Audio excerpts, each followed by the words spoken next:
Since I'm working on the treehouse project intermittently with the shop renovation and with a quilting rack project that's going to start up in a couple days because, 2 projects isn't enough, I wanted to just fill everybody in on this window that just got returned to me.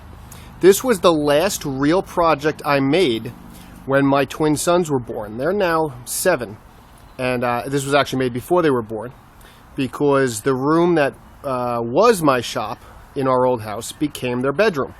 So this was the last thing I made before the shop got packed up and put into a storage trailer for a couple years until we moved and I got this garage that I call my shop now.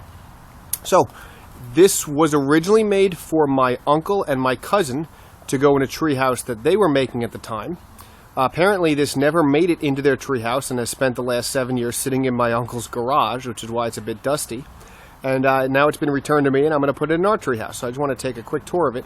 Now this was made for a treehouse that was sided with T111, which is essentially corrugated plywood. It's plywood with like channels cut into the top. It looks kind of like a board and batten siding, but it's really just plywood.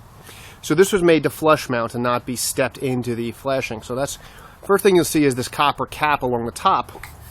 This was made to keep water off the top of the window and hopefully off this joint. You see it stands out a little bit. It's probably got about an inch and a half of projection off this 3/4 trim. And this just is flush in the back, and the way this will get installed is with some sealant behind it. It gets pushed up against the siding and then more sealant here. It relies on a double caulk joint and compression to keep it tight, and it'll keep the top of the window dry and safe. And just that alone, I think, should add dramatically to the life of the window. The window itself is just made from clear pine.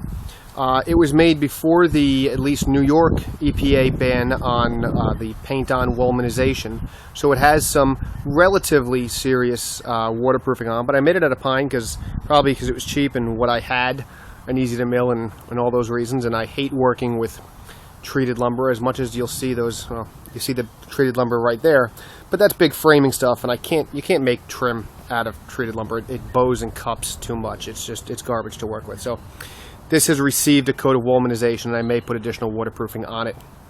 From the outside, you can see how the windows are ever so slightly rounded. That's because I assembled the frame and then routed out a rabbet in here with the router, and this is plexiglass.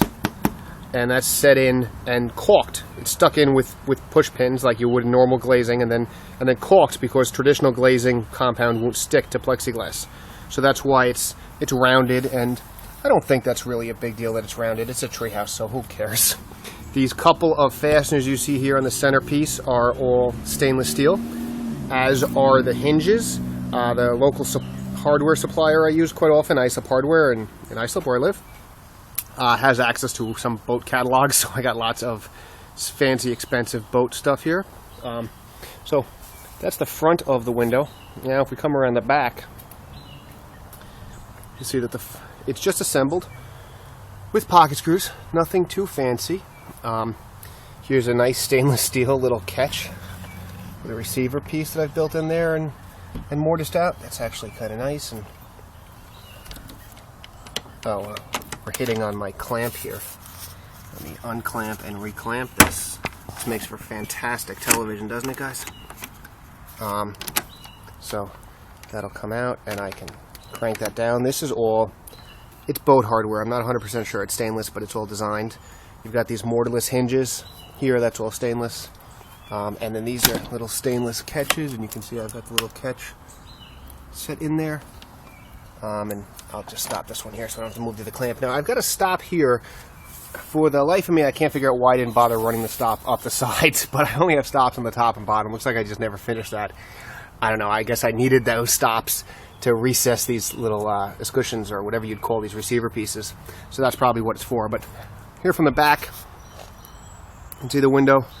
We'll come back around the front. And I'm going to step in the garden, don't tell my wife. And that's what it looks like from the front, open. I'm going to put this up in the attic for now, keep it nice and dry. And when the time is right, this will go back into the new treehouse. We'll clean this off. This is how much it just sat in my uncle's garage, is that the plastic on the plexiglass was never taken off. So hopefully it works out to be a nice functional window for my kids if my cousin wasn't going to use it.